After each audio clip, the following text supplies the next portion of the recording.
Welcome to The Cleanup Crew, a Dungeons & Dragons actual play show about superheroes and the poor, unfortunate souls who have to clean up the messes they leave behind. My name is Jason Pollak, and I will be the Dungeon Master for this adventure. With me are Shelby Lee, Ashley Kim, Mira Takla, and Michaela Skaribas. We take you to Los Angeles, 2024, a bright, beautiful summer day. But things are not all well in Los Angeles. In fact, the Rattlesnakes, one of the most dangerous, villainous crews in Los Angeles, is up to their usual no-good antics. Lucky for LA, the New Angels are here to save the day. You see a building, under duress, under attack by the three members of the Rattlesnakes. But coming around the side of the building, surfing on a bead of water is Alex Green, aka Lady Neptune.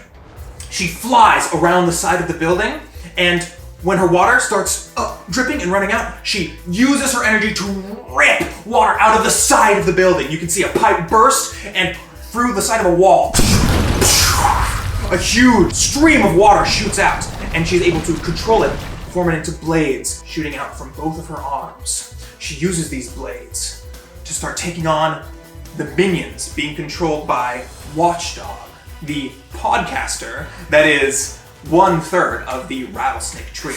Bam! Bam! She cuts the minions down. Suddenly, a scream erupts from down the block. Steve Wynn, aka Hydraulic Man, comes charging in towards the apartment. He breathes in a huge gulp of air and releases a scream that shatters windows of his apartment. Glass flies everywhere onto passerby below. The police cars, helpless in the face of these dangerous criminals. Conquistador, the armored knight, the second member of the Rattlesnakes, is blown back by Hydraulic Man's powerful scream. Firearm, the leader of the Rattlesnakes, a man who lost his arms in a firearm accident and replaced his arms with guns, and then replaced his own head with a gun, is shooting directly out of his arms and out of his head. Kaylin O'Hara, aka Elementia, is unfazed. Her body, fully turned to tungsten, walks directly towards him. She puts her hands out and grabs onto the front of his right arm, crushing the front of his rifle with her tungsten hand. Andreas Oliva, aka Wrecking Ball, you see, shoots a grappling hook that goes through the glass of this apartment building. The grappling hook falls down, hooks onto the side, and he gets a running start, jumps, and swings around, smashing with his feet first directly into Conquistador, battering him back and forth between the hydraulic scream and the smashing of Wrecking Ball's incredible inertia power. And finally, you see a grandma hanging from a second-story window. Her apartment totally destroyed, and none other than Maverick Lee, the hero of the city, flies in, grabs her from the second-story window, and places her safely on the ground. He turns his head and sees all three Rattlesnakes, Watchdog, Conquistador, and Firearm, are lined up perfectly. He looks and shoots two enormous red lasers out of his eyes. All three Rattlesnakes are deeply singed and blown back, caught on fire by the power of Maverick's heat vision. The New Angels round up the Rattlesnakes. They pass them off to the authorities, who take them off. But Maverick gets a call. There's a monster attacking the Long Beach Aquarium on the other side of town. And thus, the New Angels blast off, leaving the smoldering wreckage of this apartment building that they had just been fighting the Rattlesnakes at. But our story, of course, is not about the New Angels. Our story is about the team that has to clean up the mess when they have to jet off. Enter the Cleanup Crew. You see blackness, and then light pours in as a beam is lifted and put just somewhere else. Who has this monstrous energy, the ability to lift huge pieces of rubble out of the way with their super strength, perhaps similar to that of Wrecking Ball. Michaela, can you please describe your character? Katerina Georgiou is 6'1", so pretty tall. Pretty lean, woman, although she's just 20 years old, so barely a woman at this point.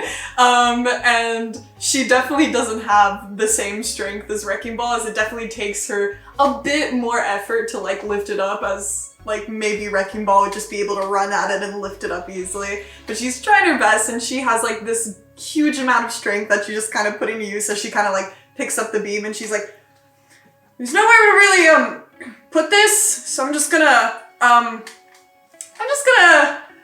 then she just puts it down exactly where she lifted it up because she doesn't know where to put it, and she's looking around for help. She has curly hair that's brown but dyed with purple all over, so it's this mix of brown and purple. She has light brown eyes, freckles all over her face, and she's usually with a wide smile, often confused, often a bit nervous, but really excited to do the best that she can do. And so she's just kind of looking around, and she's like, okay, well, what needs help? Is there any minions here? Legally, you have to respond. Legally.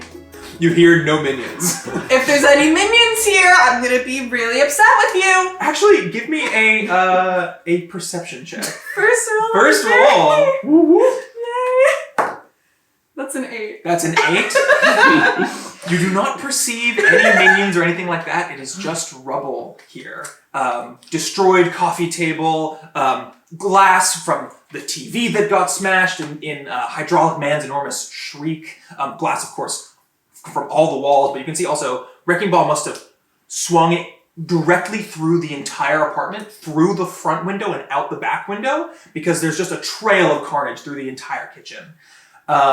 What is Katerina feeling and doing in this moment? She's really nervous about trying to figure out how to be useful, because this is a lot of mess, and she's a little bit aimless. She's an intern for the cleanup crew, so she doesn't even get fucking paid. She's getting this as college credit. So she's trying really hard, because she's if I work hard enough, I will get that money, and I will get a job, and then I'll become a superhero. So she's this is exactly the right path to go. She's really gung-ho, so she sees the carnage, and she's right. Are there any civilians? And she kind of runs up to the carnage. She's civilians?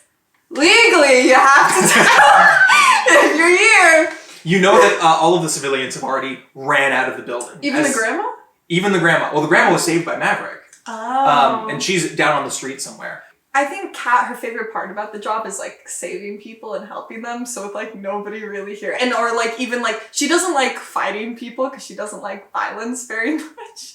But not seeing there's even any minions, she's okay, this is really just a cleanup job. Okay. And she's gonna run to try to find her cousin for some leadership. She's like, quit! You see, running interference in the middle of the apartment is a man who seems to be doing the best he can to organize this cleanup attempt. This is a ragtag group, not LA's finest heroes in the world, perhaps the B team, if you will, but someone's gotta... More like the D team. That's right. Yeah, F team. Someone's gotta lead them. Shelby Lee, can you describe your character? I can. My name is Quinntus Karcunos Septima Novarias. I push my hand through my white hair. It's widow's peaked and slicked back with all of the gel in the world. I wear a nice black turtleneck, it's my uniform, some cargo pants, a little gray, and steel-toed Doc Martens because I'm fashionable. I'm pulling on my fingerless gloves and I'm shouting orders at other people. Oh, no, probably not that.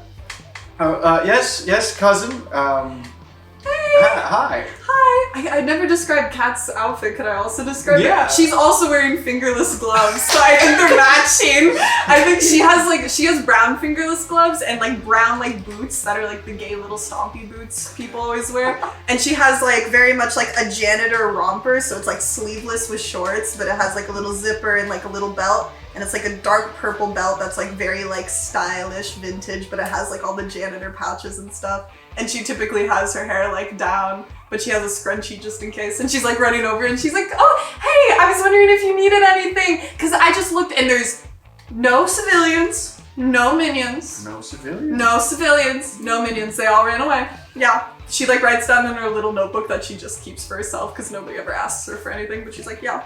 That's very good. It's very Yeah, good. that's very good.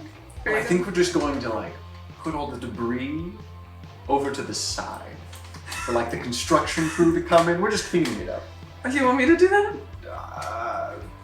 Like all the debris? Where? Like where to put it? Where to the side? Like over in there, just in that area. So we're gonna take all the debris and just move it over there. Yes, but you might be able to get Trinity's help. Trinity might be able to make something for you to shovel that. I mean, I have super strength. Well, I mean, I can do things with bones sometimes. What is Quinntus feeling in this moment with his superpower being bone stuff? Perhaps you'd like to elaborate. I can create bones out of my finger. It's like usually a molar. I just push it out really gently. Sometimes I can shoot it. It's difficult in a world of supers where people can lift things with their pinkies, put Gatling guns on their arms and their head. I can shoot teeth. And Tooth Fairy is already taken. I've gone through 16 different names. None of them stuck. People still call me Boner Man. It's really upsetting. Right now, I'm currently on Metabone. It's not my best work, but we're working on it. It's hard. It's hard out here. I've gone to every cattle call and I still haven't gotten picked up as a sidekick. I've been thinking of Coccyx Conqueror. Okay, so that has the word cock in it. I see where I went wrong. So maybe we'll come back to this. We have other. You know who has good ideas? Are you gonna say Trinity again? You want me to go get Trinity? It's just because she's so smart. Right. Speaking of, you all see, cutting over a little bit, a woman who seems a little over all of this. She's looking through rubble, kind of using a makeshift metal detector to identify if there's anything more valuable, but this all seems really below her pay grade, as if she's kind of already done her job. Mara, would you like to describe your character? What can I say? 5'6", 26, shoulder-length black hair. Almost always wearing a full leather outfit despite the heat of the Los Angeles summer, and some sunglasses. Even in the dark, even at night, what can I say? I love the Matrix. And yeah, I don't think this is gonna be a very exciting day on the job. I don't think I'm gonna get much out of this. Trinity! Trinity! Oh my god, I love your hair. Thank you. Hi. What do you want? Well, Quinn asked me to come to ask if you have any gadgets to help move some rubble. Like, like a scooper, or like, I thought I could do it with my super strength on its own, but like for You have super strength. See, that's what I said. And you want me to make a shovel out of rubble? You can make stuff though, that's like your thing. Yeah, but Isn't your power like being smart? Aren't you like smart? I am very smart. And part of being smart is knowing when you are wasting your energy. And this conversation is a big waste of energy because you could be moving That's rubble you and me. We're right the now. bronze and brains of the situation. We kind of make a team, you and me. I consider us co-workers, not teammates. Yeah, coworkers, like coworker besties. You know, kind of like in the... Have we ever hung out outside of work? Well, whenever I try to invite myself to things, you say I'm 20, so I'm not allowed in bars. But if you ever want to go to a cat cafe, they have boba, and it's really yummy. And I know your favorite boba order, and so it can be Why like... do you know that? Because I asked you a week ago. Remember? Or, yeah, I asked you. I probably lied, to be honest. It's just to get you to not stop strawberry talking. milk tea. No, what? I think I just pulled that out of my ass. She like bought a ton of strawberry milk tea stuff to make at home because she makes boba at home. So she's like, oh, that's fine. Quinn likes milk tea. He can have that. That's totally chill. How is Triniti feeling in this moment through this interaction? I want to go home. I'm not gonna find anything cool here. It's just dirt, rocks. My favorite superhero already left.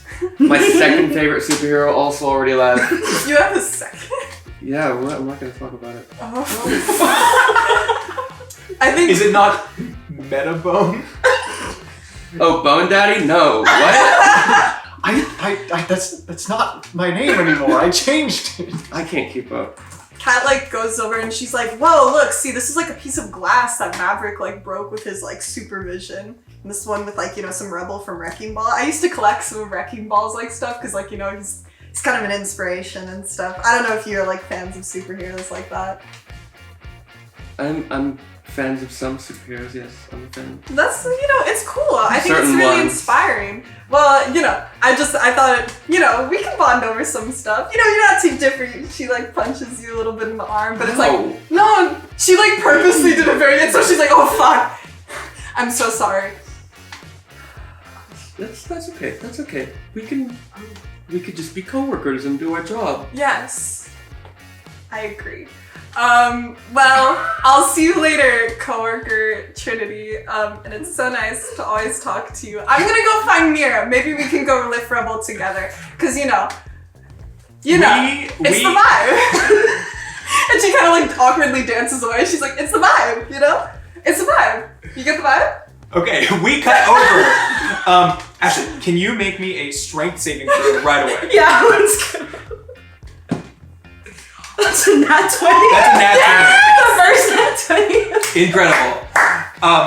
We see a short girl with bright white hair, and the purple at the tips slowly fading as she tries to lift a piece of rubble. A piece of rubble that she may have been lifting with Kat before Kat went over to talk to Quinn. But that power is fading fast, and because of your incredible success on your strength save, you are able to set down with the last residual bits of strength this piece of rubble and not be immediately crushed as your powers run away with Kat not being close enough to copy from. Ashley, can you please describe your character? Yes, so Mira Lee, as you said, she's quite short, the shortest of the gang, about 5 feet tall, 24 years old. Bright white hair that goes about shoulder length with some wispy bangs. The ends tend to change color based on whose power she's copying. She's also wearing a little like janitor romper jumpsuit. It has sleeves though, but does have shorts with some docks, not steel toed, but some docks as well. Unsafe. Some might think. For now. For now. She just starts yelling at Kat, like, Kat, what was that about? Like, That was so good! no, I almost got crushed by the beam. But Where did you go? Oh, I had to get Quinn to tell him that there were no civilians. My power doesn't last that long. You can't just leave. Isn't like it that. 10 minutes? It's 1. What? Wait, Shouldn't you know that? When did that happen? It's always been like that. No. Here. She like gingerly reaches out and just like grazes your fingers. Oh. I think you touched the glove. You have to touch. It's just a finger. Boop. Thanks, Kat. And you feel yourself once again filled with strength, fueled largely by the social anxiety from this interaction. There you are. What else is everybody doing cleaning up in this moment? Triniti's sort of just like kicking aside rubble, going around with her scanner, looking for anything cool. Anything hazardous even would maybe be nice. Yeah, give me an investigation check. That is a dirty 20. A dirty 20. Yes, it is. Yes. You're looking for something hazardous? Or technology. Yeah. So you're in this, this old grandma's apartment. You can tell that it's well loved. You can see there's Dodgers merch all over the place. Largely, a glass case on the wall that was broken, torn jerseys and stuff like that. But you also see little photos and pictures of family, her grandkids. You see a really well loved comal and tortilla press in the kitchen, one of which has fallen onto the ground. And you're looking through the rubble, and you find her old laptop. Which is probably the most technologically advanced thing she has. And the beautiful thing about this laptop is it's still in the box. Oh my god. Because you never opened it. Free laptop. But looking at that laptop does bring you back a little bit to that moment, that first time that you saw The Matrix. Oh, amazing. Yes. UC Berkeley campus, a tiny dorm room with all the lights off, just a screen turning the entire room a thin green color, with a woman, Triniti, sitting on her bed, looking at the screen in utter awe. On the screen we see Keanu Reeves hold up a hand. A wave of bullets freezes in midair. He grabs one, and all the bullets stop and then fall to the floor. Through his vision, the world is just zeros and ones, which maybe is how Triniti sees the world too. I would like to. For the next 25 minutes, until the credits and The Matrix appears at the end of the movie, Triniti is stuck, wrapped with attention, looking at the computer. I think the next day, she drops out of college and commits herself fully to becoming a hacker, right? This is true. Yes. Yes. What is Triniti's life like after dropping out of college and committing to the hacker lifestyle?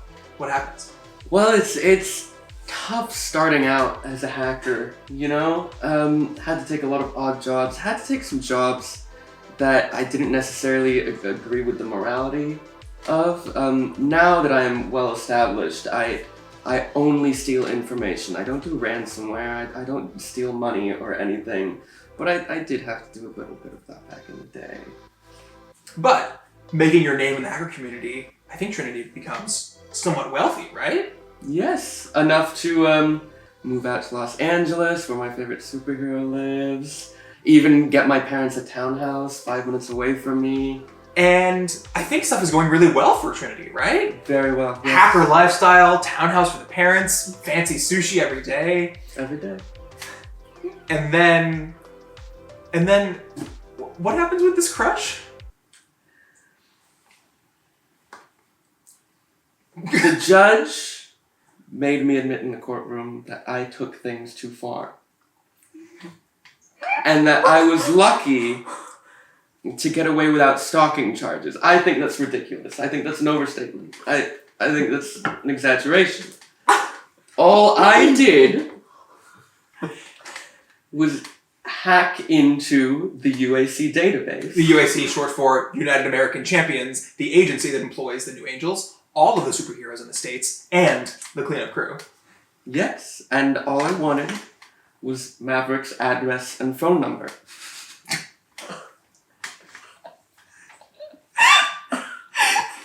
Turns out they had a better security system than I thought because I got caught. And, well, it was really embarrassing. But luckily, the judge was kind of lenient. She allowed me to sort of take a plea deal where I would have to serve on this cleanup crew for 3 years instead of going to jail. Lucky you.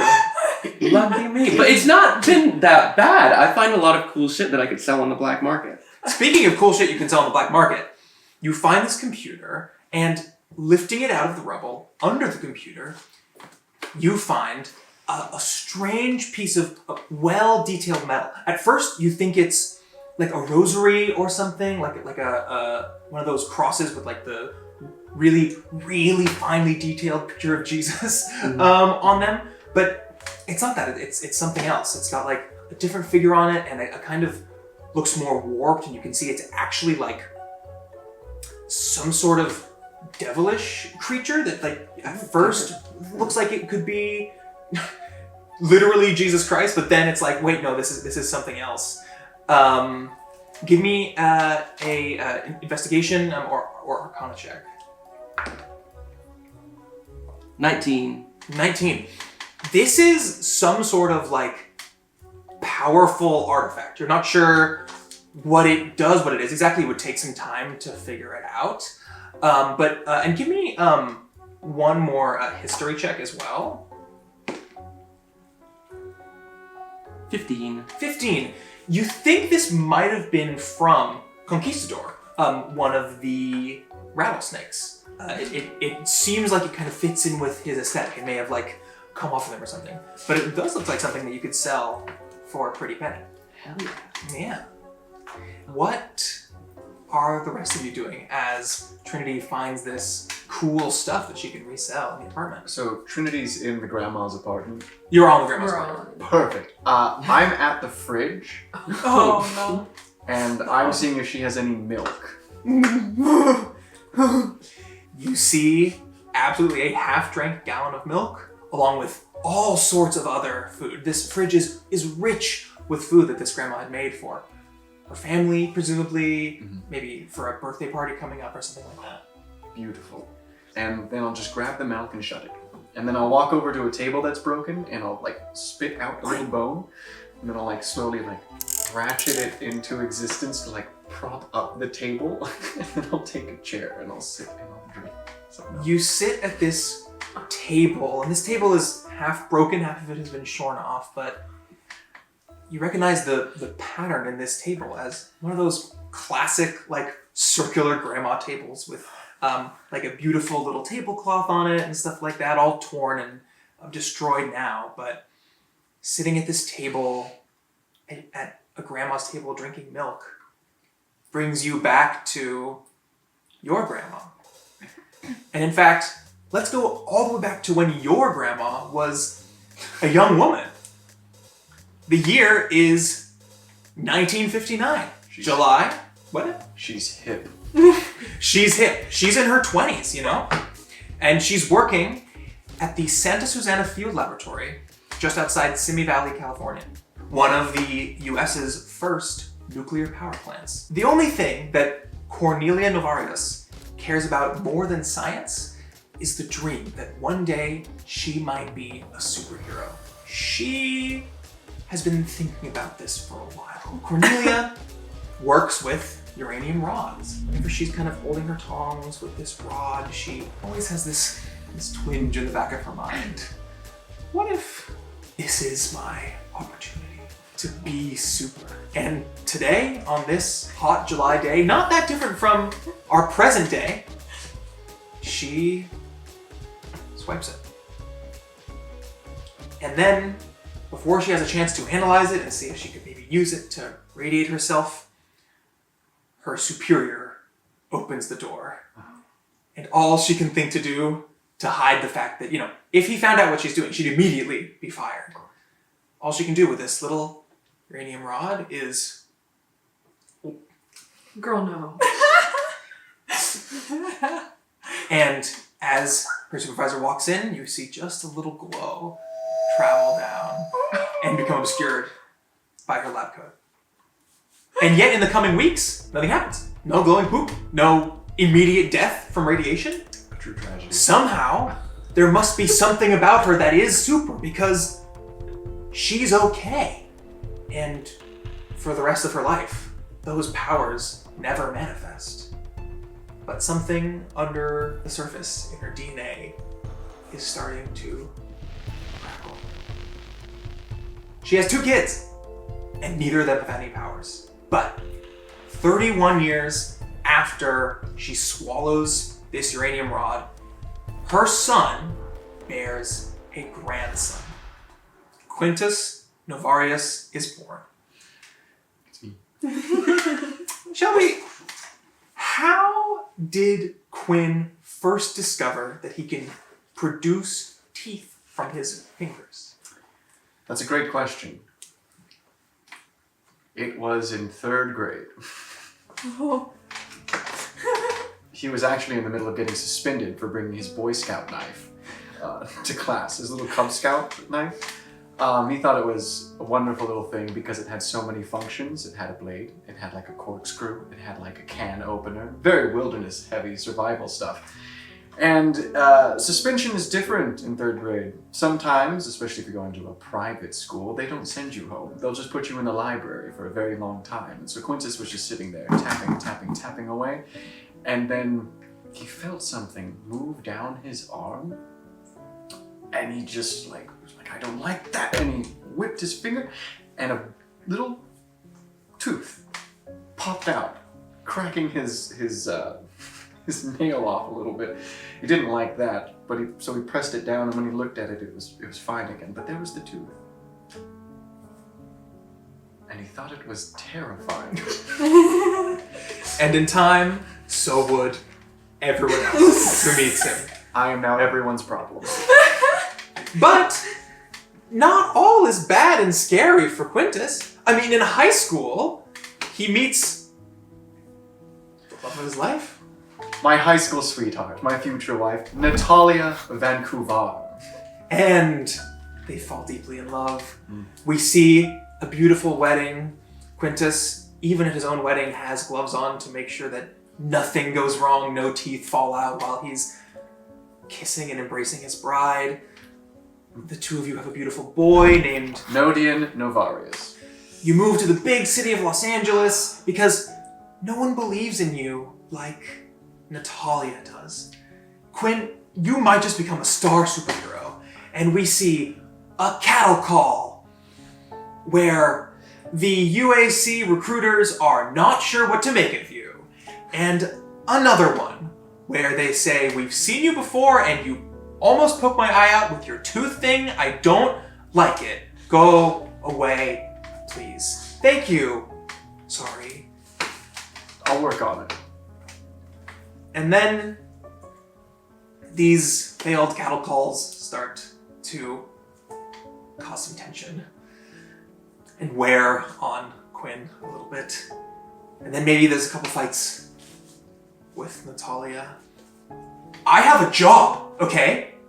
I know. You're supporting the family. You're the bacon maker. The way you say things.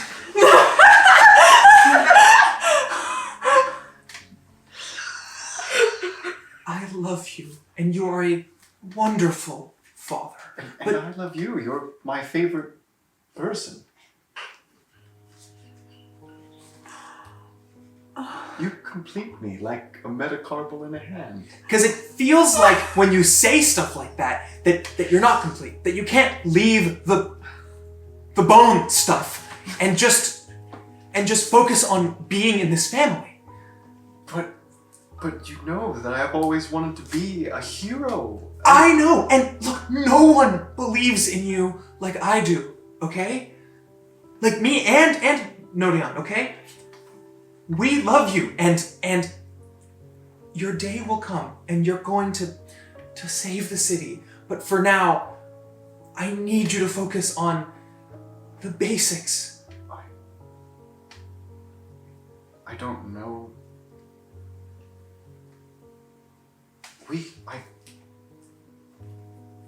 The world is full of heroes. Average heroes who take care of the people closest to them. But Natalia, I want to save everyone. And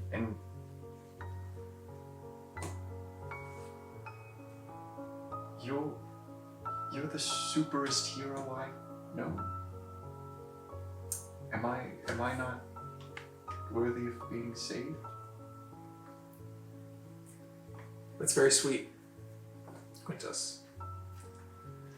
Are you not proud of me anymore? You say you want to save everyone. Why don't you start by taking care of what's right in front of you?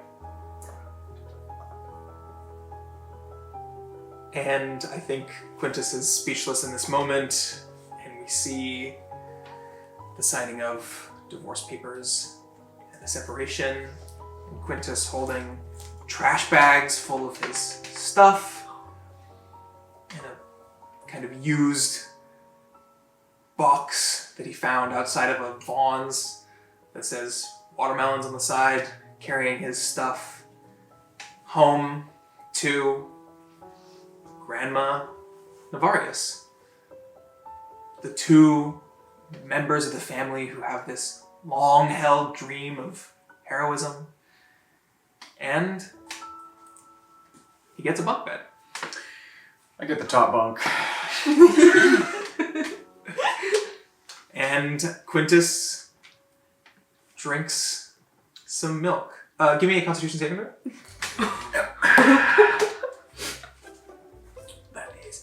That's a 9. That's a 9. It looks like this milk, while everything in the fridge was cold, and Yes. it was a beautiful chug, Present moments.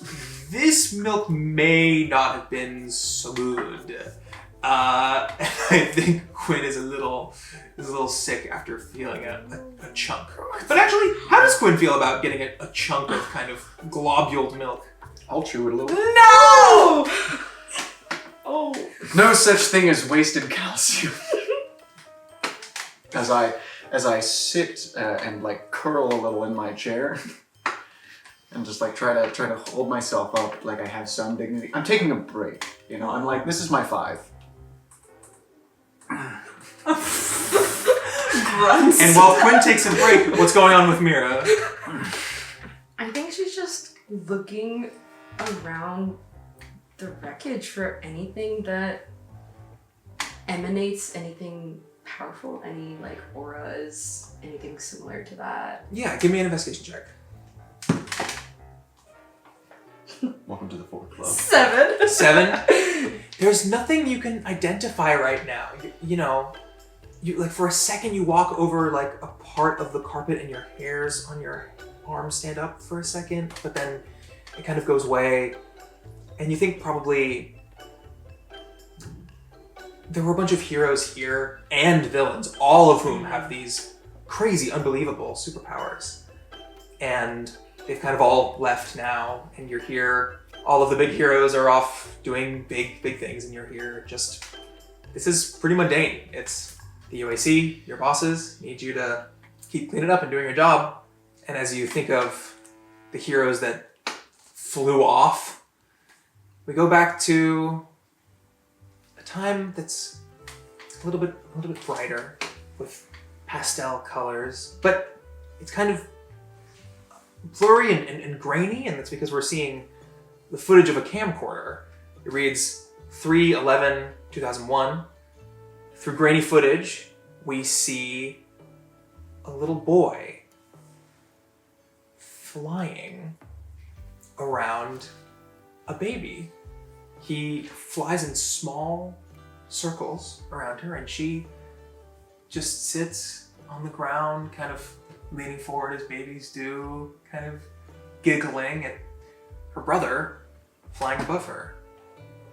We cut forward to this young girl. She is a freshman in high school, and she keeps herself mostly, is relatively quiet, and perhaps a target for bullies to pick on her. There's a whole group of girls that are kind of surrounding her, saying mean things, berating her, and then her big brother, now a senior, approaches the group of girls, tells them to knock it off, pushes through them, grabs her in his arms, and flies up and out of the building. Like through it? Yeah, through a skylight. He has the tendency to pick things down. He's got a flair for the dramatic. For the rest of her freshman year, he eats lunch with her every day so that nobody in school thinks that they can mess with Maverick's little sister. Finally, we see Mira in college. Watching on TV, Maverick on the news has become the new leader of the New Angels. How does Mira get her powers? So, Maverick's been basically Mira's only friend all the way up until basically college, because everyone bullied her for being short and small and white hair is not super common and everyone, would make fun of her for it or was terrified of her for it. And seeing, Maverick was always been her biggest role model. He's always done good. He's always saved people in need. And now he's going to do it, well, across all of LA, but kind of the world. Like, he's doing all of these good things. And as she watches this all unfold on the news with her parents and just seeing how proud her parents are of everything Maverick does. And they've always been proud of her too, going to a good school and she's smart and she's never been a troubled kid, but that's not the same thing as saving the world. And she wants to be at that same level as her brother Maverick.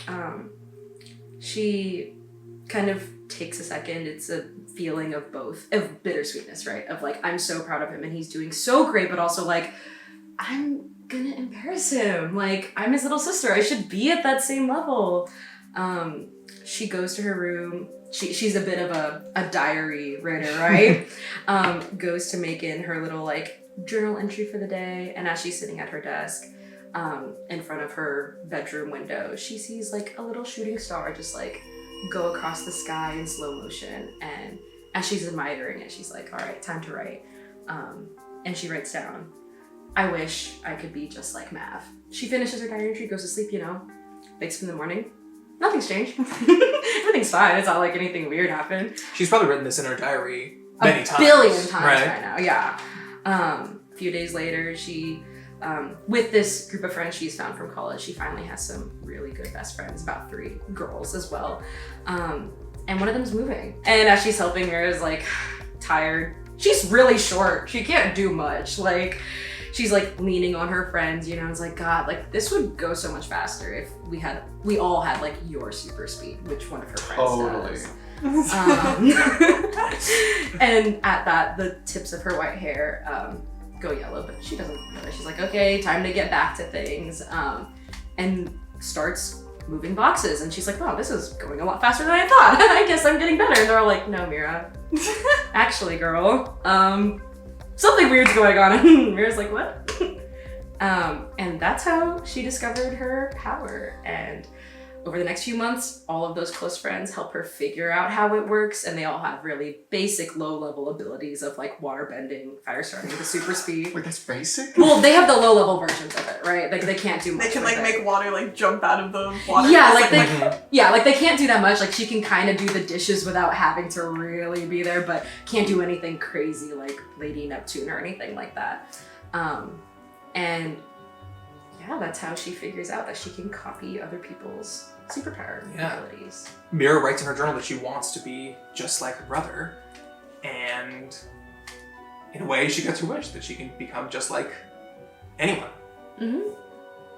And then, after you graduate college, you want to be a hero just like Maverick. Absolutely. And we see Mira go and try out to be a hero for the United American Champions. And, well,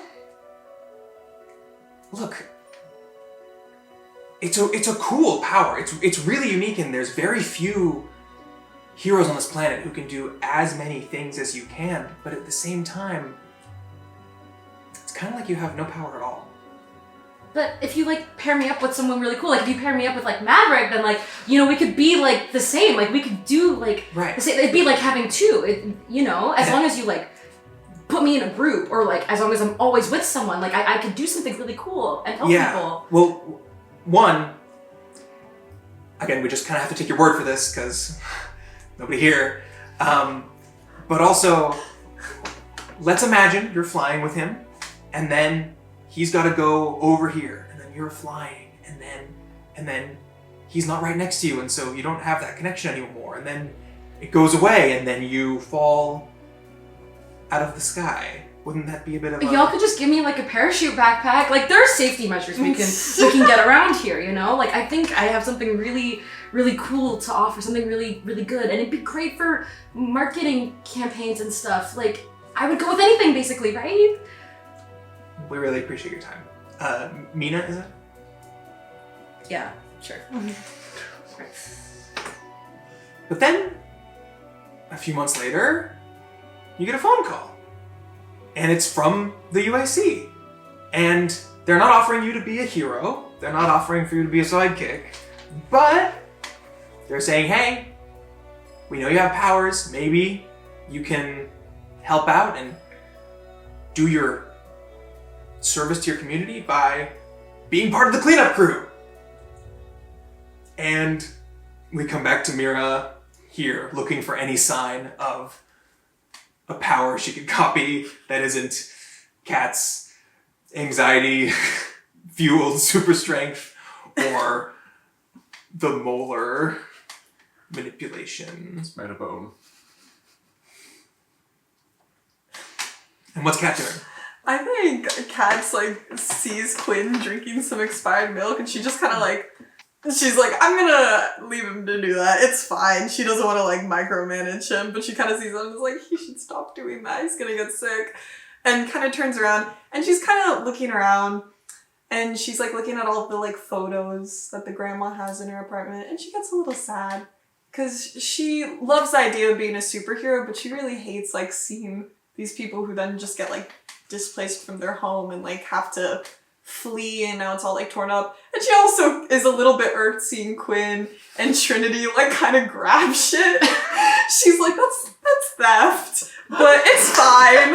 I don't want to rat on my friends because that's what she considers them. Triniti has emphasized coworkers, but she's like, these are my best friends, so Right. I'm not going to tell on them. And so she's just kind of like writing in her little notebook like, computer was destroyed by that guy, and so was milk in fridge.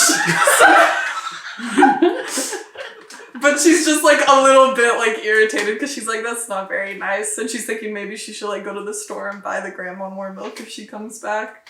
Yeah, thinking about the grandma, I think, similarly to Quinn, makes you think of your own grandma and Who's suspiciously similar to his. Like, who might just be the same person. wait, are we related?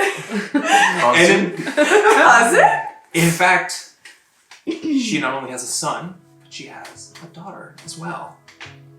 The year is 2004, and Cornelia's daughter has her first child. Kat is born. And in the years to come, she has many, many, many more children.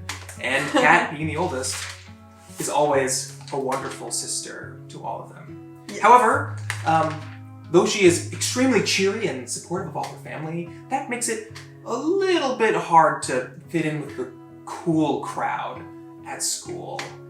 How did Kat end up discovering that she has superpowers? So Kat grew up in Nowhere, Texas, which is the name of the town, which is this teeny tiny town. And so she goes to this one like school that's like preschool all the way to high school, the same students, everyone knows each other.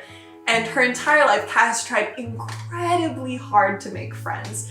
Perhaps too hard, because she begins to weird people out. And she grows up with these same people. She does like cross country, like track and field, and also like swimming. She's pretty athletic and she's like well built, and she does really well at weight day. She doesn't really think much about it though. She just thinks she keeps her body tight, and she's like, okay, I'm pretty good at weightlifting, but it's whatever, but she still doesn't make that many friends. She finally kind of starts becoming friendly with the linemen in her football team at her high school, because in the locker room, they kind of pass each other, and he's like, oh, hey, you should take one of these. It helps the Gatorade taste, but you put the powder, and then she's like, oh, thank you, I'm Kat, nice to meet you. And she develops a little crush. She's like, wow, this is a person who actually talks to me when I walk by. And he asks her out to prom.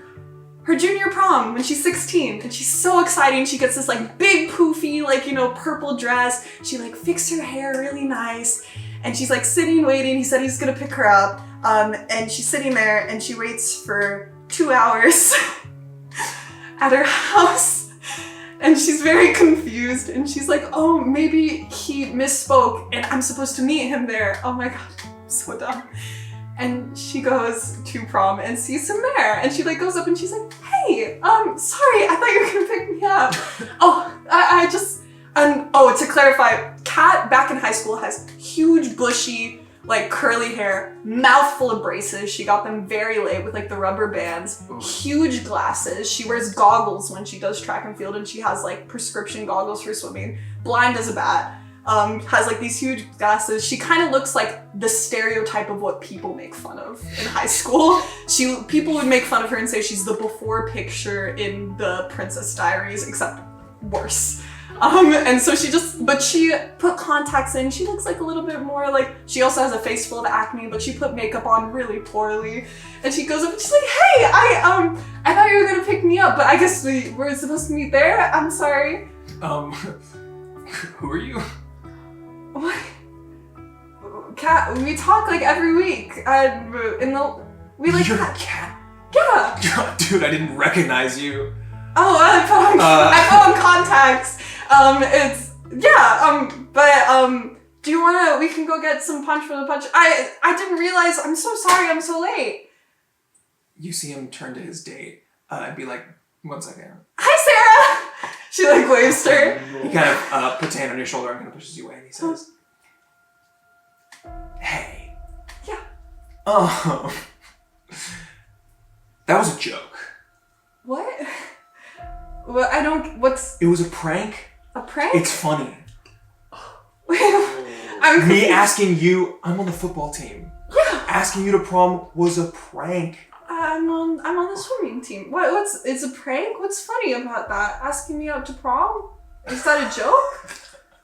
And he just kind of laughs at you at this point, and kind of like, for a second, like goes over to one of his other like linemen. You can see, big beefy guy just like him comes over and he says, "Oh, bro, I asked out Kat just as a joke. You remember? Actually, this guy put me up to it because you're always making fun of me." Making fun she of thought you? it was real. Wait, why was he making fun of you? That's not very nice. Oh, just because whatever. And you see the other guy says, I saw him talking to you once. I really don't get the joke. You guys keep saying there's some joke here, but this doesn't seem really funny. The other guy, not the linebacker who asked you out, says, you're the joke. Oh, The joke is you. I'm sure you meant that in a not mean way, but it's coming Meow.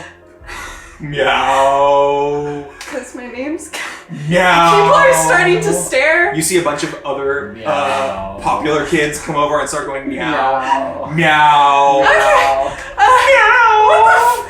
Yeah, this isn't. I don't get. Okay, I get it because my name's Kat. And then the guy who asked out comes up to you and says, I would never go out with you. Nice fucking try, weirdo. Kind of like feels this like surge of like her entire blood like rushes to her like brain, like her hands, her fists, and she like feels like this anxiety attack like come over her. She's never felt more humiliated in her life, and she just in a panic swings back her hand and slaps him so hard, and he goes flying, this 300-pound lineman, hard into the wall, and it makes like a crack in the wall as he like falls down, and she's just like Everyone at prom stares at you, and people stop meowing. People have gone from thinking this is like a fun thing we're doing at prom is making fun of the weird girl to petrified of you. she like shoves past like the lineman and like the other like football guys who are making fun of her, and she like knocks them to the ground as she does that, like ostensibly like low-key tackling some of them as she just like moves past them and like runs out the doors. And she just kind of like sits outside on like the steps like shaking and like crying, just like what the fuck? And nobody comes to comfort her. But the next day, you're called into the principal's office. And Oh, I'm so suspended, aren't I? She's like sitting with her like mom outside the office. I'm so suspended. you're informed I'm so suspended. that the linebacker who you slapped across the gym has a concussion and most of the bones in his body are broken. Ooh. And he's going to be in a full body cast for the next 8 months. But the principal turns to you and says, "Don't worry about that. What? You're a superhero. We've never had a superhero from nowhere before. So this is kind of a really big deal for us." You're not gonna arrest me for assault? Arrest you? Girl, we gotta get you out to Los Angeles. What? Wait, You're the hero of nowhere. sorry?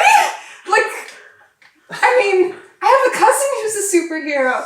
There you go. Your cousin can show you the ropes. She's like on the phone with Quinn, like, you have a job as a superhero, right? Definitely do. Yeah. Could I get like an internship or something? I'll take community college I am classes. the captain of my superhero What? team. I can get you in. That'd be amazing. Oh my god. Okay, I hope I'm not gonna be like too intrusive or anything. You're fine. It's a bunch of weirdos. We're Thank great. you so much. Oh my god. I was so sure I was gonna get arrested for assault, Glenn. Don't worry. You're fine. You're Okay. fine. Yeah, but once I get it, I gotta graduate high school and then I'll be out there. So just make sure. You're in high school already? I'm almost graduated. Oh. How old are you again? It's been a while. You're like 31, right? I don't want to talk about it. Okay, bye! Bye! And after graduating high school, Kat makes her way to LA. Speaking of Quinn's top bunk, now we know who is on the bottom bunk. You move in with your grandma as well and start taking classes at Glendale Community College while trying to be a hero. Quinn, for you, this is a big win because you just recruited somebody to the cleanup crew who has an actually helpful power. Plus, this multiplies Mira's usefulness because now she can copy a power that isn't finger stuff. We've got genius, we've got dupe, and we have my cousin. What type of power is dupe? Oh, duplicate. Oh! Yeah. Okay, and then you're Tooth Man. No, that was my rendition. That was like my early rendition in high school. Boner Man. I tried to move past that name. Bone Man? No, it's Metabone right now. What happened to Phalange Fiend? People said it made their skin crawl. Okay. Well, we'll work on it. I'm taking a marketing degree. Yes, so workshop. Yes, workshop. I've actually workshop. got one. How do you feel about Yes. Bone Puppeteer? That's kind of scary. That's like, but it kind of more is like a villain name, like the Puppet Master. You know? I see it. Okay, Yeah, we're gonna yeah, cross yeah. that off. But if you wanted to ever be a villain, Trinity, your phone starts ringing. No. Oh, can I pick it up? You hear on the other line, I've been calling Quinn. Quinn, what are you doing? is this impressive? I'm Yes. taking a break. Okay, you have your phone with you? Our supervisor has been calling us. Oh, is that what the vibration was? Quinn, you see you have 3 missed calls from Juliana Fox, the cleanup crew's supervisor. Trinity, you hear on the line, I don't know what the fuck is going on, but clearly no civilians to deal with, no weird fallout from any of the rattlesnakes. You guys need to finish up quickly in there and get out, okay? Sure. Quinn might poop himself, but other than that, Say that. we're all done. Why would he poop himself? Look, it's been a long fucking week, okay? And there's another situation down in Long Beach. So all of you need to wrap it up, okay? Is that Sounds Juliana? great. Hi, Juliana! No? Put her on speaker! Okay, I'm putting it on speaker. Thanks, Trinity. She hangs up immediately. What was she saying? She said that we need to get to Long Beach. Let's wrap it up here, alright? Okay, Okay. I'll take my milk to go. I'll No. put out a molar Quinn, no. and I'll shape it into a straw. No. I'll put like a small bone cap on top. You're looking at me like you're checking if this is okay. And it's not. But you already said it. So, there we go. I've got my half gallon in one hand. To the new van. So, the new van, right. Can everyone give me a perception check? This is my best stat. So I got Nat 20. Sorry. I got a nat 1. Dirty 20. Dirty 20. That's a 14 for a 13 total. No whiz. He has it all across the Best. board. So Nat 20 over here. Mhm. You hear this crystal clear. Trinity, you pick up parts of this conversation. But Kat, you hear perfectly an authoritative voice from UAC. You don't know who it is, but it's one of the UAC suits. And they're speaking to, I'll say on a Nat 20, it's the landlord, like the building owner of this apartment complex. And the authoritative voice from the UAC is saying, sorry, we can't clean up this mess on property we don't own. The UAC is extending you an offer to purchase this building so it can be cleaned up. We'll give you a hefty, fair market price, and the UAC will get it all cleaned up, handled, and redevelop it. I'll let you know, it looks like the rattlesnakes did something to cause this place to become highly radioactive. So it's going to be condemned regardless. We're giving you the best option here right now. And with a nat 20, I'll let you make an insight check. Inside. That is a 15. 15. You're pretty confident that this suit is kind of fast talking the landlord. You can hear the response being like, gosh, this building's been my family for a few generations. You can tell that it's kind of an older guy who isn't super savvy, and then this suit is kind of like talking circles around him. Oh, guys, that suit over there just said the building was radioactive. Oh, we should probably get away from Oh, it yeah, very we quickly. should then. get out of here. Everyone give me insight checks. Ooh, 5. Or you can give me investigation instead if you want. 18. That brings me to 12. 7. Investigation, you say? Yeah. That's a 20.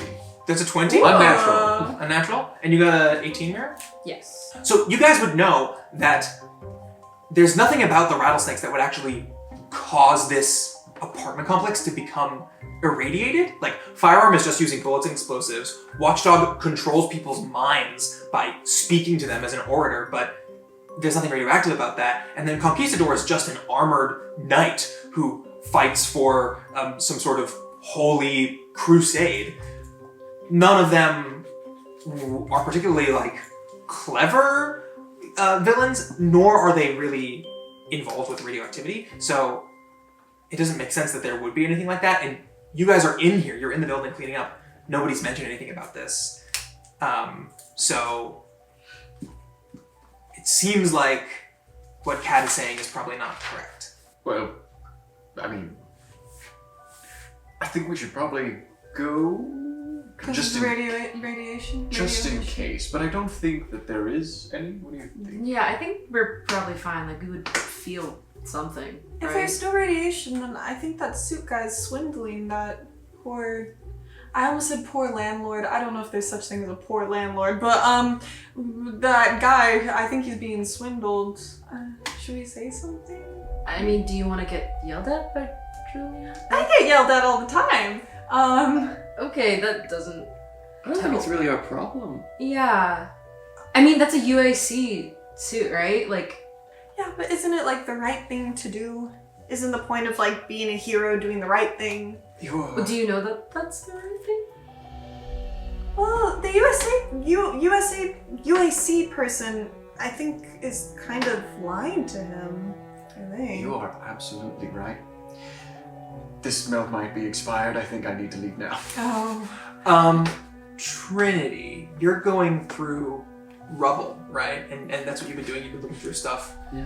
You notice that there was like a little lamp that had fallen off one of the desks that you like picked up and looked at and put it back down, and it's not there anymore. That's weird. Do not deceive me. Everyone give me a perception check. Yes. Dirty 20. 12. 17. 4. 4. Dirty 20. Yeah. Kat, you hear like a little sound of like a rat, maybe, or something moving somewhere.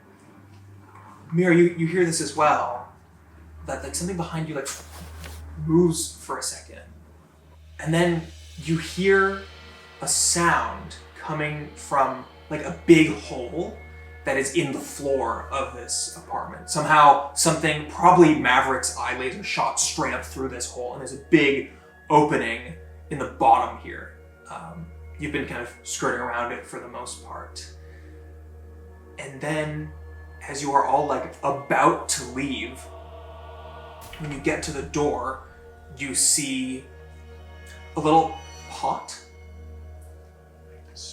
No, like a cooking kind, you know? Oh, okay, yeah. Like a stainless steel pot. So not like a plant kind. No, so okay, here. What are all the kinds of pot that we can go through? I feel like those are the two. Those are the ones. You see like a stainless steel pot. Pothole.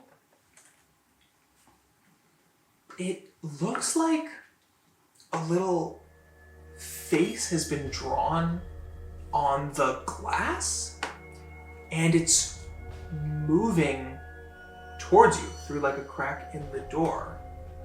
And then you notice the couch in this apartment, the kind of destroyed couch, starts to move a little bit. And then all of a sudden, from every open crack in the wall and broken window, you see different little household objects, appliances, bowls, just little bits of like wall as well, like drywall, maybe with like a little electrical socket in the front, but mostly like things people would have around their house from this destroyed apartment. They start appearing at the edges of this apartment, and you find that you are trapped in by these little moving creatures or constructs. And then may I, with my perception of 4, see the pot, realize I have a bad gurgle happening in my tummy, and then try to use it as like a can? absolutely, yeah. I would like to shit in the pot. In front of us! I would go around the corner, but I'm going to I try to come shit in around. the pot. Okay, so you walk over to the pot. You gotta pick it up, right? Yes, I pick it up. You go over to pick up the pot. What's your AC? It's 14. it's 14. The 3 words everyone wants to hear. What's your AC? Yeah, that hits. I just need to get it out. The pot, as you reach down to it, the lid and main pot body of it snap at your hand, and you take 4 points of bludgeoning damage. That's a lot. Great. And you see all of these other appliances here start to close in. As you see this, you're all facing the outside. Coming up from the hole in the floor, as I mentioned before, slowly rising is a strange-looking man. He has on a hat with 2 Gatorade bottles on either side, Okay. with a little hamster suck thing twist connected to them, with a tube coming towards his mouth. But other than that, he's got like a 1920s double-breasted suit with coattails, fancy shiny shoes, and he's holding what looks like a magic wand, or maybe something a little different than a magic wand. Kat, give me a history check. Is this your Yeah, boy? is this your prom date? 2.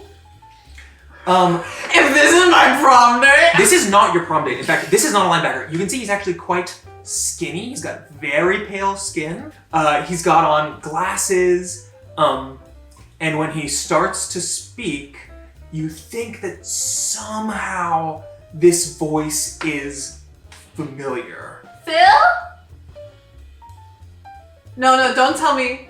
Anthony? Andrew? Be quiet! Oh. I was just about to start my speech! Kat, do you know this weird guy. Listen! Hey! No, sorry, we were kind of on our way out. No! Can you tell your friend to be quiet? Like, it's getting I'm way sorry, more. I'm Kat. Do we know each other? You don't recognize me? You're wearing a costume. It's a very good costume. You look very handsome. Don't lie to him. I think he looks nice. You see, he gets immediately extremely red in the face. Stop! You look very handsome. I don't care what you think. My name is the Magnificent Bert. Bert. What? The Magnificent Bert. Is Bert. Bert bringing How do you spell Bert? You can That's give me what I was another wondering. history check. 5? 5. Hearing the voice and the name, you've definitely met this guy before. You have no idea where. Do we go to college together? Yes! Oh. That was a guess. But I'm, and then you realize immediately, his name is Filbert. That's why I said Phil. I got it right first time. Bert. It's nice to see you, Filbert. My name is Bert the Magnificent. No, not Bert the Magnificent. It's the Magnificent Bert. That coat is very magnificent. I don't care what you think. I am a supervillain extraordinaire, and I'm here to take on the New Angels. Where are they? Not here. Let me at them, you sidekicks. They're not here. Sidekicks. We're sidekicks. Well, I No. mean, we're kind of sidekicks. We're just the The cleanup way crew. we side What? kicks What? butt. No, I was supposed to prove myself to the rattlesnakes. You know what? What? I have a great idea for how you could prove yourself. Your powers are like really useful for cleaning up, right? No, my powers are useful for destruction. And if I can't take on the New Angels, I'll take on the 4 of you instead. Okay, everyone to the van. No! You see a big dresser with one drawer like broken and hanging out kind of steps in front of you. Filbert, this isn't in your heart. You didn't even recognize me. Because your costume's so amazing. It's not a costume! Costumes are fun. You can see, like, he starts to sweat. He's in like a hot coat. And he's like not, this may be the first time he put this on. Would you like a hand fan? He starts sweating and he kind of gets like winded for a second. He like lifts up his Gatorade juice and like sucks down the Gatorade. Kind of like, exactly. Straightens up, is reinvigorated and says, "No matter. By killing the cleanup crew, this apartment will never be clean." If you kill me, I am not giving you my notes for next week's test. I don't need your notes. I don't need school at all. I am the Magnificent Bert, and I'm going to be a part of the Rattlesnakes. I'm gonna pull out my cell phone and I'm gonna start texting Julia. You start texting Juliana, but before she sends back a response, I think it's time for everybody to roll initiative.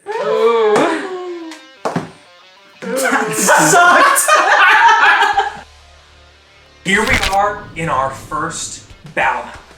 Here in the middle is Bert. All of the little white meeples you can see there are the smaller creatures, such as the pot or a book or a little lamp. And then these gray ones are his larger minions, like the wardrobe coming for you, the sink over there. Bert is in the middle. You can see he's kind of lording over you all, and you can see the little minions start to move to try to encroach on you. But Triniti, you are first to act.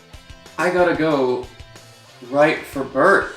You're going right for Bert? Yeah, I'm gonna say, look, man, there's a lot of flaws in your logic, but if you want to get your ass beat, fine by me. She pulls out her sleeve a little bit to reveal a device on her wrist. It's got like a couple cartridges loaded onto it. She kind of spins it around like a revolver and it lands on red. And she shoots right at him with a little Spider-Man motion to hit him with a firecracker. Okay. Nat 20! Nat 20 off rip? Yeah, a nat 20 hits. This is gonna be a short Yeah, go ahead Fucking and kill him. Give me damage. That's 5. 7 total. 7, okay. So you shoot fire out of your sleeve at him? Yes, I do. Yeah, so Triniti right away revealing one of your hidden gadgets. you attack him. He is totally cut off guard. He goes, what? Not even really looking at you, kind of putting a lot of his attention on Cat. And you see, you like catch his coat on fire immediately. It's like very flammable. In fact, it seems like maybe there was like tissue paper underneath it that was meant to like bulk it out and make him look bigger, that it immediately catches on fire. And he looks like he just got wet, even though you caught him on fire, because he's so like small and meek. The wind blows him away. You're here. Do you want to do any movement or anything like that? Nope. Okay, here's your turn. Boom, boom. Big damage to Bert. Next up, it is going to be Bert's turn. Bert sees that you attack him right away and is like, shit. You see he hops off of like the little, he's been standing on a whole like, Bert's been standing on a ladder that is one of his minions that kind of lifted him into the air, but the ladder can't get up. He moves over here and he is going to grab his magic wand. And you all see this magic wand, he actually uncaps it, and it's like a marker inside that kind of very, very softly has a slight shimmer and glow to it. And he like basically leans down and scribbles on this desk and on this phone down here and creates 2 more minions here. Here and here. And now all of his minions are going to act. So, yes. They act on his So all of the little guys are going to use their charge ability. This guy has to come around here to get to you, Triniti. And then the big guys are going to come in and block you guys in. That is going to be a whole lot of attacks. So that's 4 attacks on Triniti, 2 on Mira, 1 on Quinn, and 4 on Cat. How many are you taking, Quinn? Uno. 1? Okay. You take 2 bludgeoning damage as this big wardrobe slams you. Yes. How many are you taking, Mira? 2, 1 big, 1 small. 1 big, 1 small. Thank you. Okay, that's 1 hit and 1 miss. That's a miss from the big one, but a hit from the small one. The small one is going to take a second attack as well, and misses on that one. So you're just taking 1 attack from this small guy, who that is a little phone. It winds its cord around you real quick and pulls and deals 4 damage of torsion against your leg. How many are you taking, Triniti? 4. Too big, too 4. small. 2 big, 2 small. Well, that's a 4, 4, 1, and a 16. So you take 1 hit from the small one. It's going to go for a second attack, and that misses. So you take 1 hit from the small one. That is going to be 4 damage as, who's this guy? This is a little book, comes up to you and smacks both of its covers and pages into your butt. And kind of like bites your ass. Hey, yo. And how many are you taking over there? 4. I think 4. 3 small and 1 large. Yeah, 3 small, 1 big. Okay. You take 2 damage. This desk just comes up and slams into you full body. It, body checks you essentially. And then, and you are going to take 5 points of damage from this little lamp that attacks you and pierces you with the like sharp little, you know how lamps have a little nipple thing on top? Oh, and then Bert is going to use his bonus action to slurp from his Gatorade. Cat, that is your go. So Cat's seeing red, because she's just getting, her classmate is attempting to kill her. So I think Cat is getting like very overwhelmed, and she's just like, I don't know what your issue is. I tried to talk to you, but now I'm gonna fucking beat your ass. And she's gonna go into anxiety attack, and she's going to run over to beat his ass. Okay. Which I think that with 30 feet of movement, can I get over to him? Yeah, so you're here. You'd be taking 4 opportunity attacks. Yeah, I'll take that. You're gonna take 4 opportunity attacks? Yeah. Okay. This is the important one. This is from the big guy. That's a 16. So he hits you for 2 damage, slamming into you, and reduces your speed to 0. What? That's his ability. Is It's Sentinel. When he hits you, he reduces your speed to 0. The dressers have abilities? Yeah! The Magnificent Bird is a scary guy. The Magnificent Bird sees this dresser attack you and goes, "Ha ha! You think you can come and attack me? Not a chance. I've got all of the..." And he thinks for a second. The what? The what, Bert? The what? Let me think for a second. Think. Me. All of the evil on my side. That English degree is really helping you, Bert. I'm not getting an English degree. I'm getting a degree in organic chemistry. And I'll have you know that I dropped out when I found my magic marker! And then the other 3 are going to take their opportunity attacks. Or I guess because you're not moving anymore, they're not going to attack. Okay, can I try to attack the... Yes. Cool. I'm gonna hit the dresser then. Okay. Is anyone going to tell him it would have been better to say that he was getting a degree in villainy? That's a nat 1. There's a nat 1. Unfortunately, a nat 1 does not quite hit. Is that your turn? Yeah. Okay. Quinn, your turn. Yes. I'm going to take an opportunity attack to run into the bathroom to try and change into my superhero gear. Got it. Okay.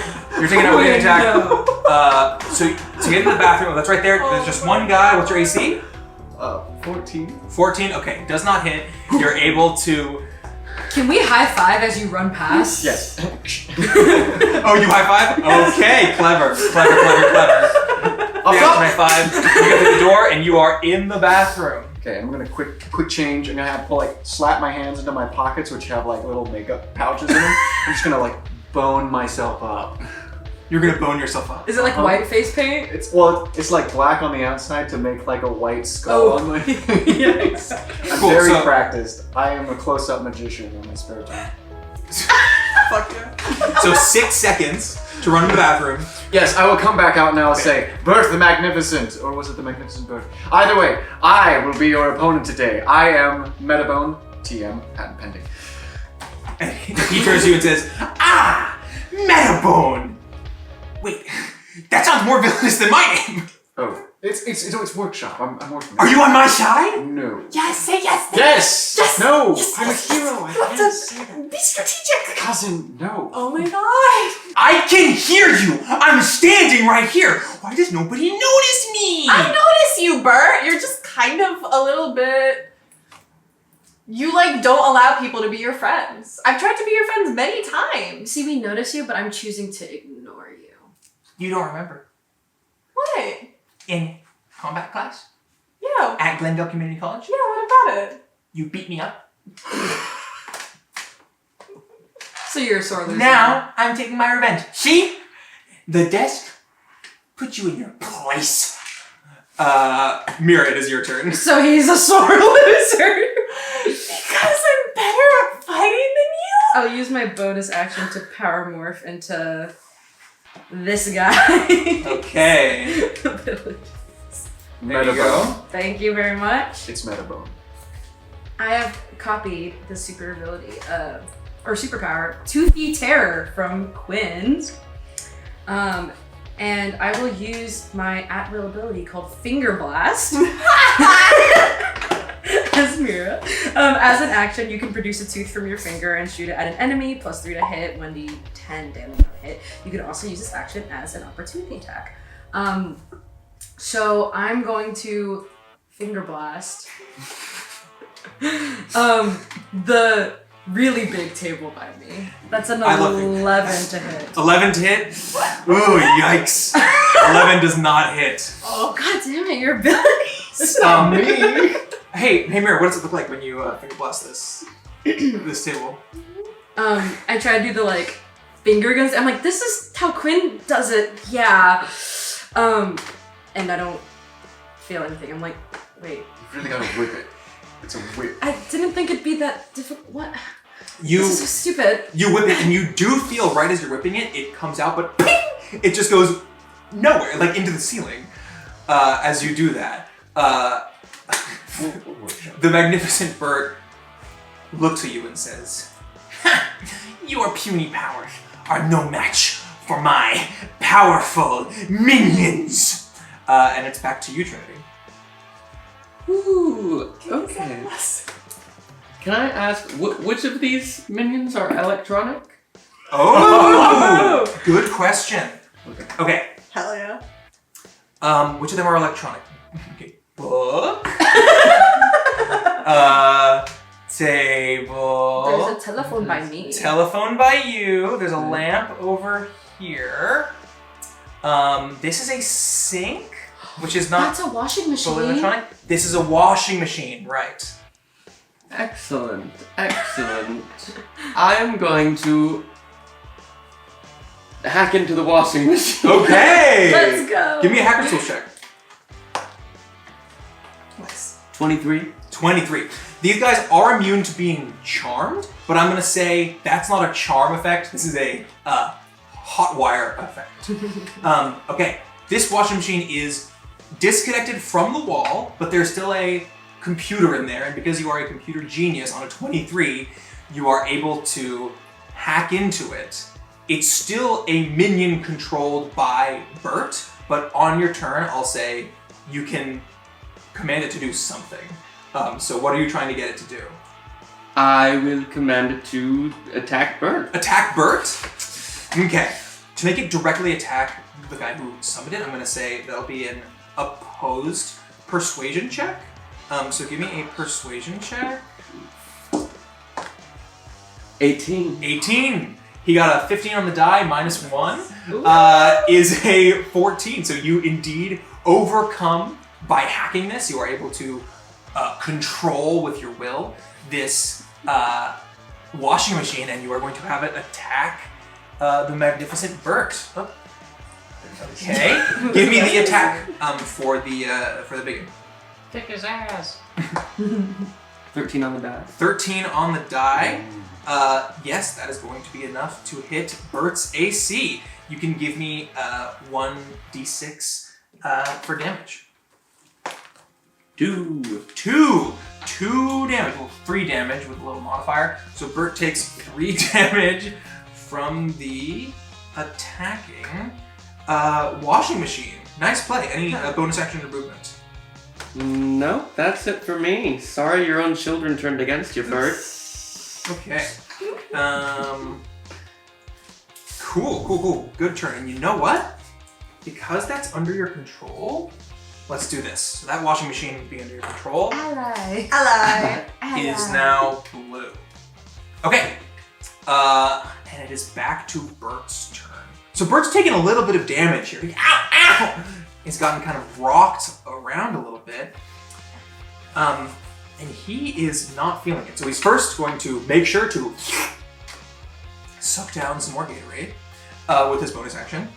Can I ask, is that like a superpower thing, or does he just really fucking love Gatorade? Give me a insight check. Anyone who wants to can give me an insight check. I was gonna say, I'm sure it does something for him. 7. That was an 8. He's clearly really thirsty and drinking a lot. That's about all you can get. Got it. Thirsty man. It's like a Gatorade addiction. He says, enough of this silly battering. My minions, come to me! Bert brings these summons together he grabs this telephone and the table and this lamp, bring them to his square, and they surround him, protecting him in a manner of speaking as a kind of armor. And you can see that he's got these guys like right next to him, blocking him at every turn. And then all of these summons are going to go. So we've got this guy attacking here, 2 making attacks on you, Trinity, and then the big one, 1, 2, 3, finally gets there. Oh boy. Okay. Yes. So we'll do the wardrobe on you first. That's a 2 on the die. That's not going to hit you. And we're doing 2 against you, Trinity. That's cocked. That's a 5 and a nat 20.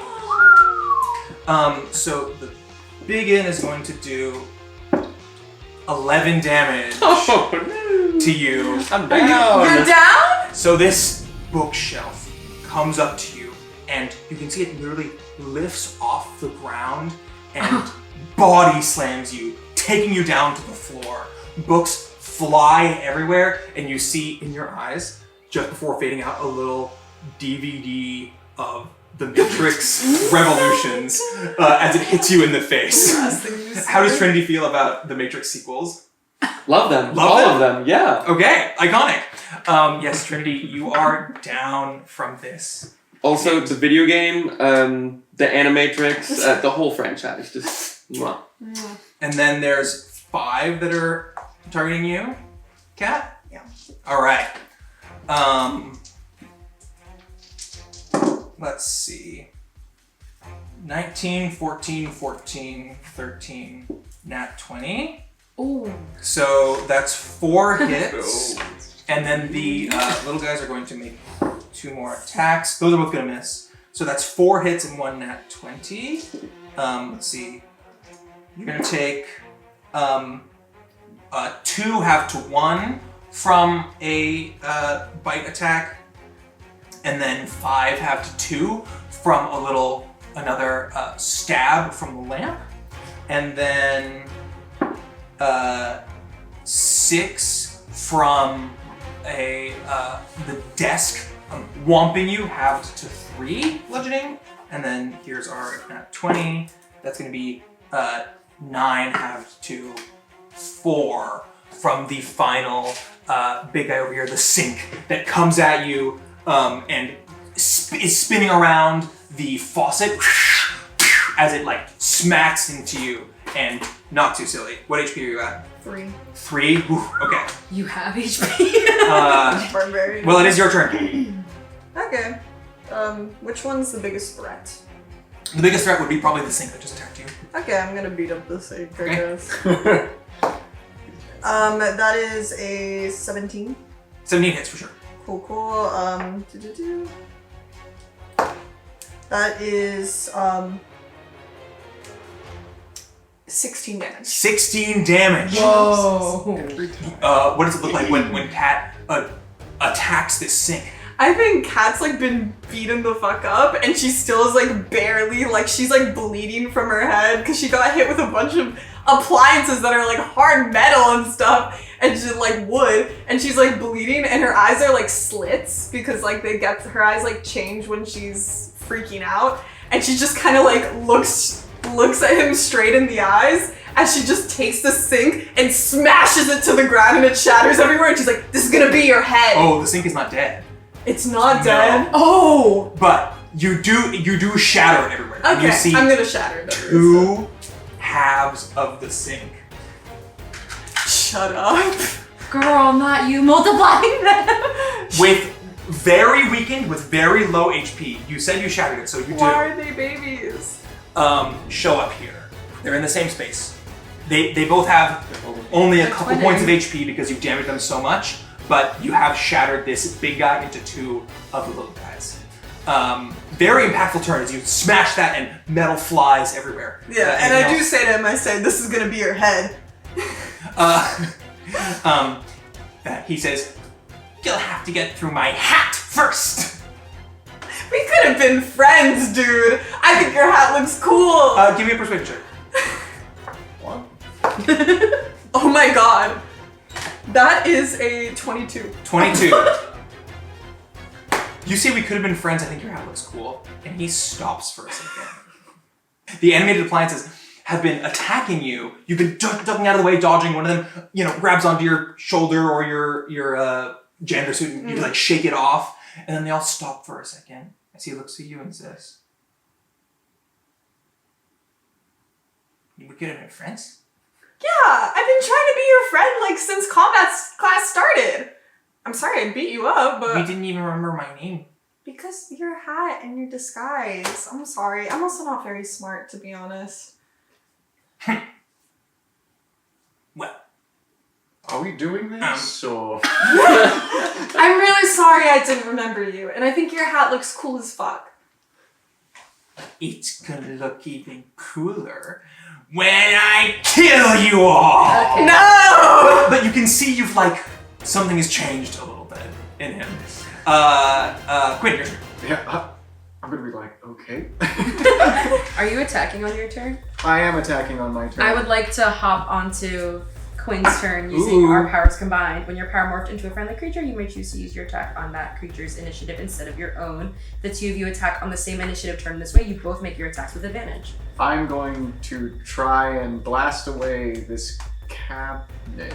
I'm going to say, Bone Lance! Bone Tooth Lance! Bone... Finger Blast. The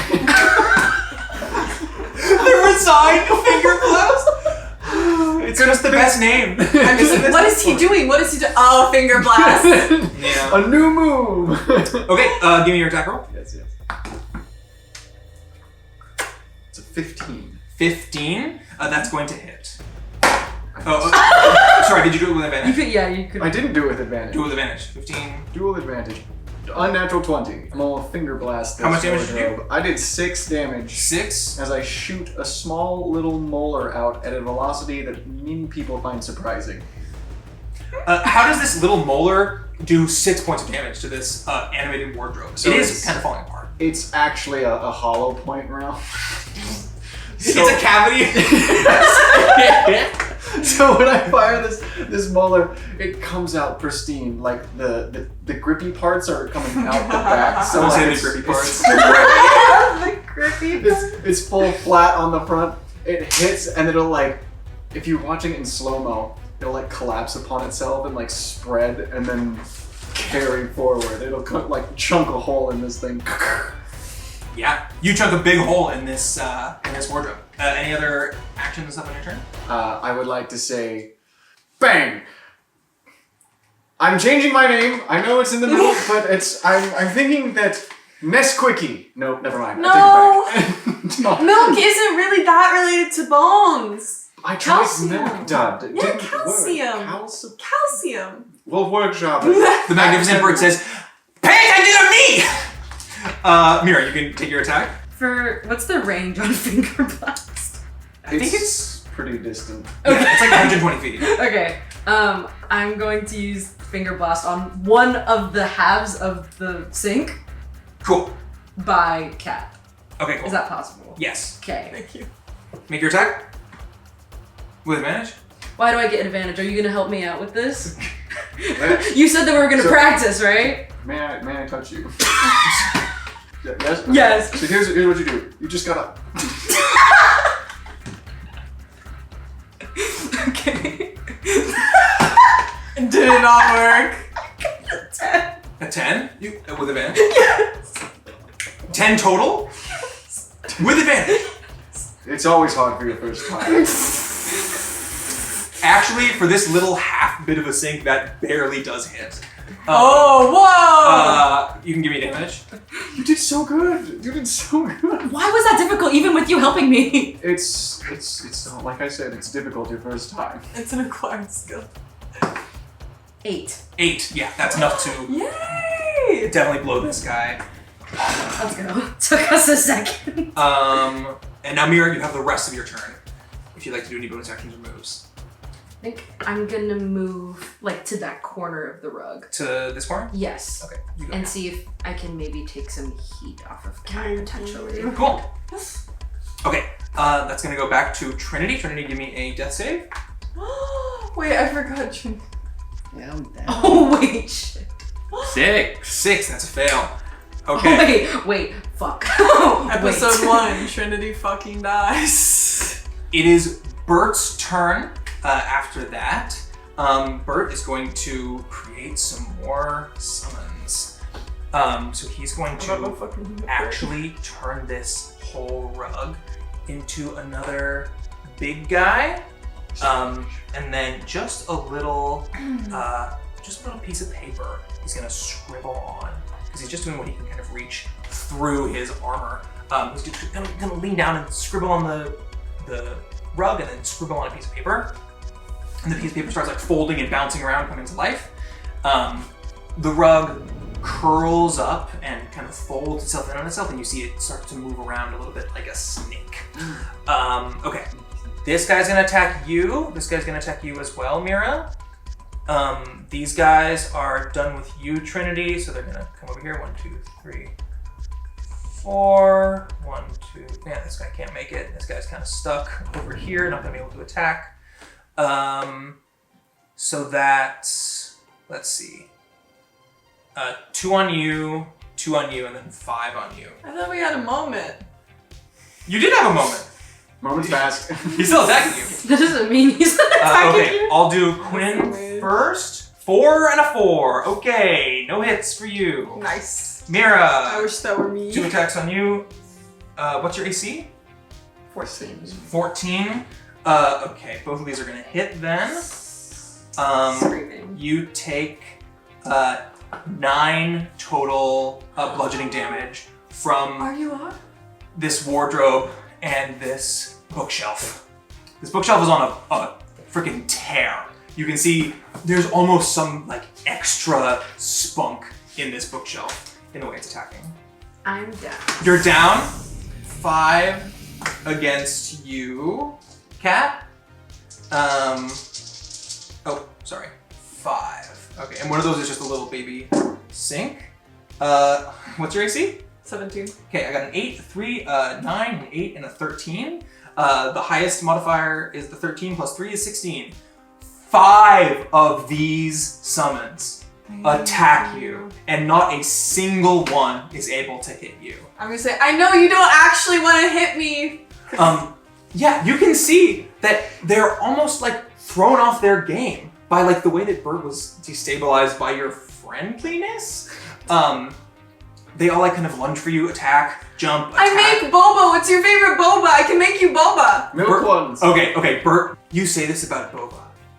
And again, Bert kind of looks over at you for a second and is like, you can see in his eyes that this guy crushes Boba. But he's too afraid to go to the store, so he always gets it door dashed. Oh.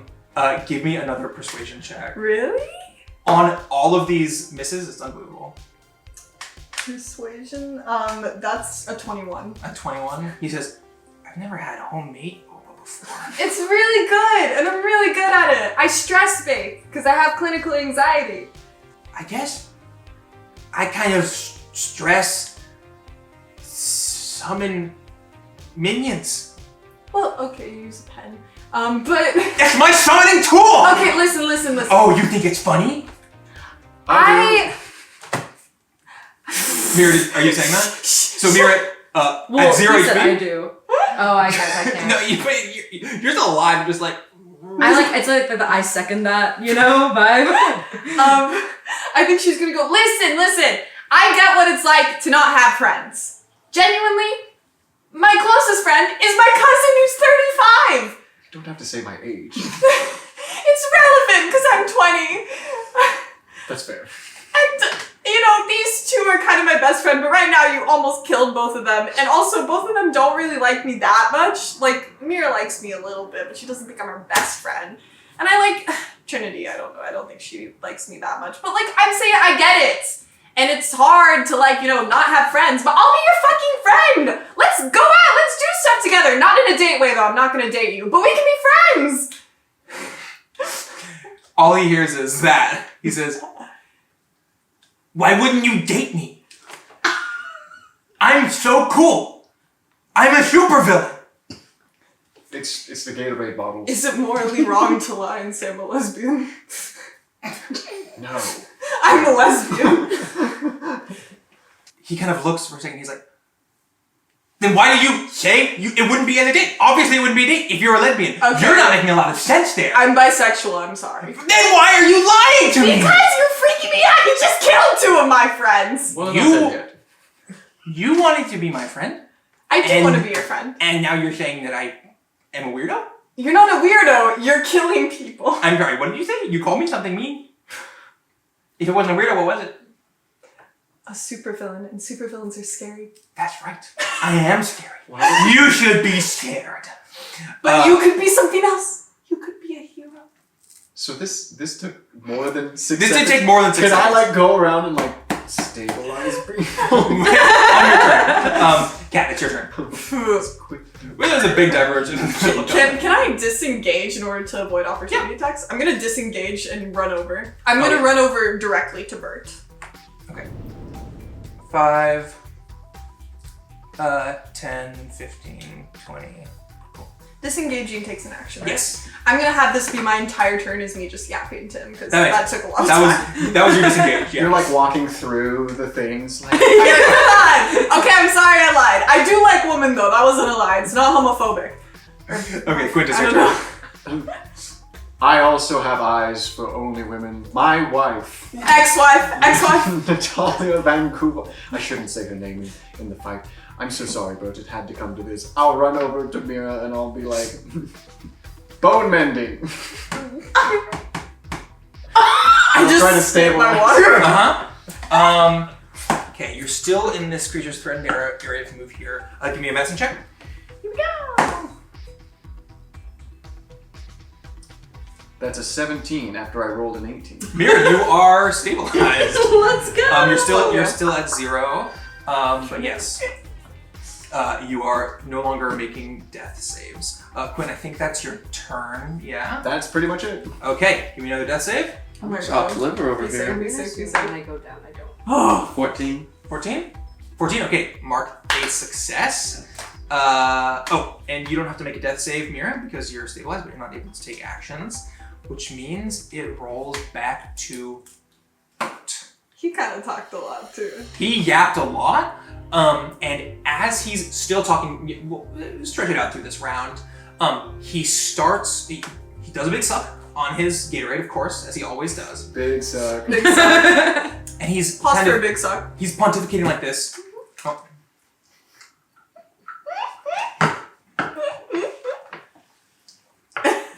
True. Continue. You can see these minions are all starting to come back over here towards you. This is Oh terrifying. no. And I guess this one's coming towards you here. This guy's gonna come over here towards the still standing I'm cat. disengaged though. Yes, you are disengaged.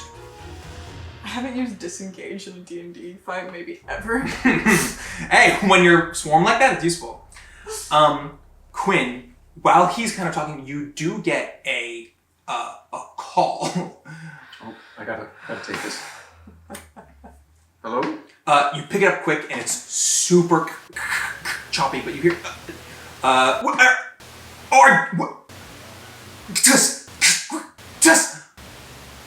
you can tell it's Juliana's voice, and she's trying to. Oh, hello, Miss Fox. I'm sorry, Juliana. No. Just, we got a little hung up. No. Can you hear me? And then the line goes. Are you dark. there? Hello? The line goes dead. T-Mobile sucks. As all of these monsters are moving, suddenly the apartment becomes dark. Oh. Like something has blocked out the sun. Those of you that are up, if you want to give me investigation checks, Could I do perception or? and this will be investigation. Okay. 9. Investigation, that is 12. It seems like a cloud, but it's something darker than a cloud.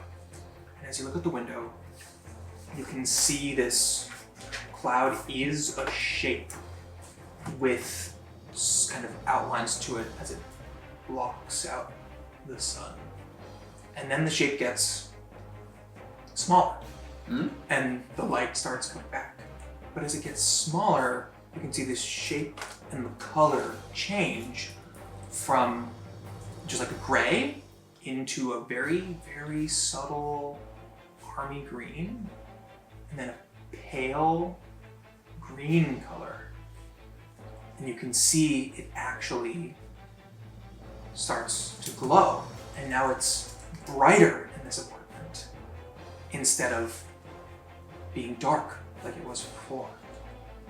And then it gets brighter green and brighter green and brighter green. Mira and Trinity, you guys can both barely see this. You've gotten beaten up by You this think it's furniture. No, But not yet. But even through your like half awake, fully beaten up state, it is blinding how bright neon green it is. And it starts filling up your eyes, and now all you can see is like silhouettes, and then for all of you, everything is black. And that is where we will end episode 1. Whoa. We died. That's it. Don't go into the green light. Ugh. They never told us what color it would be when we died. We'll see you next time on the cleanup crew to find out what happens with our 4 heroes and the Magnificent Burnt. See you then. The most important character. That's what it is to be a hero and a cleanup-er. Right. Being right all the time. Oh. Your daddy's not a failure. It's just taking longer than normal. Your moves suck, loser. He misses you. I miss you too. That's not what I said. You can either do it the easy way or do it the right way. What the actual fuck are you doing, Maverick? I want to kiss everyone.